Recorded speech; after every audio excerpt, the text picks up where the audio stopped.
Olá, tudo bem com vocês? Hoje, dia 191 da nossa leitura da palavra, nós vamos ler os capítulos 7 ao 9 do livro de Eclesiastes. Vamos à leitura? Capítulo 7. A sabedoria e a tolice. A boa fama é melhor do que um bom perfume, e o dia da morte é melhor do que o dia do nascimento. Melhor é ir à casa onde há luto do que ir à casa onde há banquete, pois naquela se vê o fim de todas as pessoas, e que os vivos o tomem em consideração. Melhor é a mágoa do que o riso, porque com a tristeza do rosto se melhora o coração. O coração dos sábios está na casa do luto, mas o dos insensatos na casa da alegria. Melhor é ouvir a repreensão do sábio do que ouvir a canção dos tolos. Pois como o crepitar dos espinhos debaixo de uma panela, assim é a risada dos tolos, também isto é vaidade. Certamente a opressão faz do sábio um tolo, e o suborno corrompe o coração. Melhor é o fim das coisas do que o seu princípio. A paciência é melhor do que a arrogância. Não se apresse em ficar irado, porque a ira se abriga no íntimo dos tolos. Nunca pergunte: por que os dias passados foram melhores que os de agora? Pois não é sábio fazer esta pergunta. Boa é a sabedoria havendo herança, ela é proveitosa para os que veem o sol. A sabedoria protege do mesmo modo que o dinheiro, mas a vantagem da sabedoria é que ela dá vida a quem a possui. Observe as obras de Deus, pois quem poderá endireitar o que ele fez torto? No dia da prosperidade, seja feliz, mas no dia da adversidade, considere que Deus fez tanto este como aquele, para que o ser humano não descubra nada do que há de vir depois dele. Tudo isto vi nos dias da minha vaidade. Há justos que perecem na sua justiça e há ímpios que prolongam os seus dias na sua maldade. Não seja demasiadamente justo, nem exageradamente sábio. Por que você destruiria a si mesmo? Não seja demasiadamente perverso, nem seja tolo. Por que você morreria antes de sua hora? Bom é que você retenha isto e também não abra mão daquilo, pois quem teme a Deus sai ileso de tudo isto. A sabedoria fortalece o sábio, mais do que 10 poderosos que se encontram numa cidade. Não há nenhum justo sobre a terra que faça o bem e que não peque.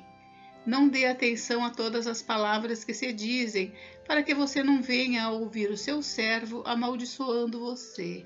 E você sabe que muitas vezes você mesmo já amaldiçoou os outros. Tudo isto examinei por meio da sabedoria. Eu disse: serei sábio, mas a sabedoria estava longe de mim. O que está longe e é muito profundo, quem o poderá encontrar?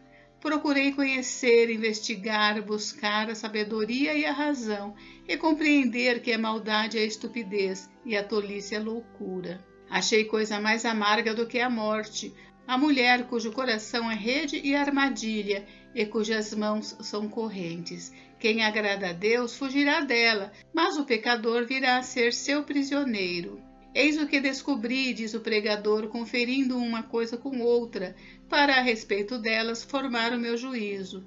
Juízo que ainda procuro e não encontrei. Entre 1000 homens achei um como esperava, mas entre tantas mulheres não achei nem sequer uma. O que descobri é tão somente isto, que Deus fez o ser humano reto, mas ele se meteu em muitos problemas. Capítulo 8. Quem é como sábio, e quem sabe a interpretação das coisas? A sabedoria faz reluzir o rosto de uma pessoa e muda a dureza do seu semblante. A obediência ao rei. Eu digo a você, observe o mandamento do rei, e isto por causa do juramento que você fez diante de Deus. Não tenha pressa em sair da presença dele, nem insista em fazer o que é mal, porque ele faz o que bem entende. Porque a palavra do rei tem autoridade suprema. Quem pode perguntar: o que você está fazendo? Quem guarda o mandamento não experimenta nenhum mal, e o coração do sábio conhece o tempo e o modo certo de agir.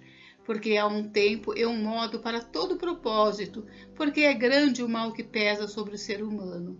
Ninguém sabe o que vai acontecer, pois quem poderá lhe dizer o que vai acontecer? Não há ninguém que tenha domínio sobre o espírito para o reter, nem tampouco quem tenha poder sobre o dia da morte. Não há como escapar desse combate, e a maldade não poderá livrar os que a praticam. Tudo isso vi quando comecei a pensar no que se faz debaixo do sol.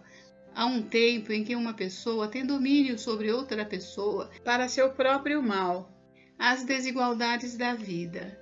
Assim, também vi os ímpios serem sepultados com honra, ao passo que os que frequentavam o lugar santo foram esquecidos na cidade onde fizeram o bem. Também isto é vaidade. Como não se executa logo a sentença contra uma obra má, o coração humano está inteiramente disposto a praticar o mal. Ainda que o pecador faça o mal 100 vezes e a vida dele se prolongue, eu sei com certeza que tudo correrá bem para os que temem a Deus. Mas nada correrá bem para o ímpio, e ele não prolongará os seus dias. Será como a sombra, visto que não teme a Deus. Ainda há outra vaidade sobre a terra, justos que são tratados segundo as obras dos ímpios, e ímpios que são tratados segundo as obras dos justos. Digo que também isto é vaidade. Por isso, exalto a alegria, porque para o ser humano não há nada melhor debaixo do sol do que comer, beber e alegrar-se, pois isso o acompanhará no seu trabalho nos dias da vida que Deus lhe dá debaixo do sol. Quando me dediquei a conhecer a sabedoria e ver o trabalho que há sobre a terra, pois nem de dia nem de noite se consegue conciliar o sono, contemplei toda a obra de Deus e vi que o ser humano não pode compreender a obra que se faz debaixo do sol. Por mais que se esforce para a descobrir, não a entenderá, e ainda que o sábio diga que conseguirá conhecê-la, nem por isso a poderá achar. Capítulo 9. Tudo acontece igualmente com todos. Tenho refletido sobre todas estas coisas para chegar à seguinte conclusão: os justos e os sábios, com os seus feitos, estão nas mãos de Deus, e se é o amor ou se é ódio que está à sua espera, isso ninguém sabe. Ninguém sabe o que vai acontecer. Tudo acontece igualmente com todos. O mesmo acontece com o justo e com o ímpio, com o bom e com o mal, com o puro e com o impuro, com o que oferece sacrifícios e com o que não os oferece, com o bom e com o pecador, tanto com o que faz juramentos, como com aquele que tem medo de fazê-los. Este é o mal que há em tudo que se faz debaixo do sol. A mesma coisa acontece com todos. Também o coração das pessoas está cheio de maldade, está cheio de loucura enquanto elas vivem. Depois, rumo aos mortos. Para aquele que está entre os vivos, há esperança, porque mais vale um cão vivo do que um leão morto.